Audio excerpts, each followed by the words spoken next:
Balancing yung feeling ko. And I'm so excited na gagawin ko itong Hot TV every Sunday. Especially, I'll be working for the first time with Regine Velasquez. Tapos andyan din si Jen, andyan din si Raymond. I think parang excited kasi para sa akin first time. Tapos yung gagawin namin, it's not just by, simple hosting lang, pinaliwanag kanina. Medyo nakaka-nervyos. Dahil meron ako mga gagawin dito, may mga pinipicture ako dito, medyo nakaka-nervyos. Pero I think it's going to be different, exciting pag pananood ng mga tao every Sunday.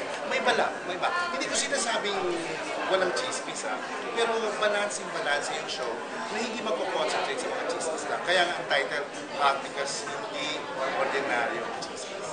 Na-mention mo kanina na parang na mga customer.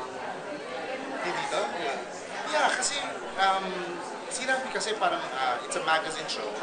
Tapos iniisip ko parang may mga so far, di ba, usually kapag sinabing magazine show, may mga iniisip ka ng mga host na nagdoon.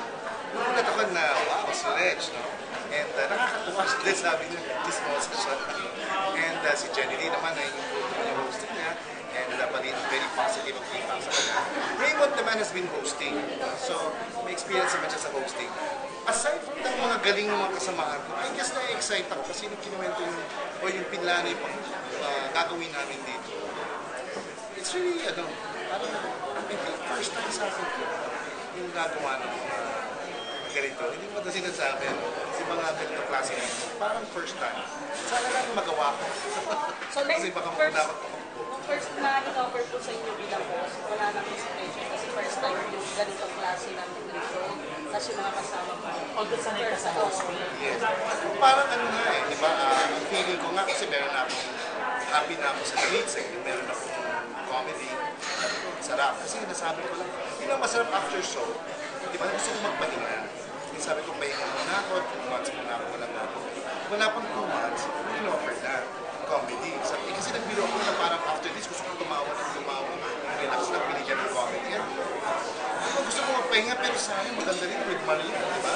So, offer to, sige, let's do it. At the same time, happy lang kami dun sa show. Tapos, maiksi lang yung taping namin. Pero minsan tumatagal because kami na rin, gusto namin pagsama-sama. Then, binigay yung, meron ako yung project as mentor. Iba din ito. So, first time ko rin maging mentor, di ba? So, pili ko, bakit parang inaaral nila yung mga gagawin ko. Parang you can't say no. Hindi ka makakaintay kasi parang bago yung gagawin mo. Tapos eto na, yung parang sa Hot TV po ba kayo? Lalabas kayo? Feel ba kayo? Hindi. Ako, most of the time siguro ako lang. May mga episodes kasi dito, may mga segments ako gagawin na I have to be there.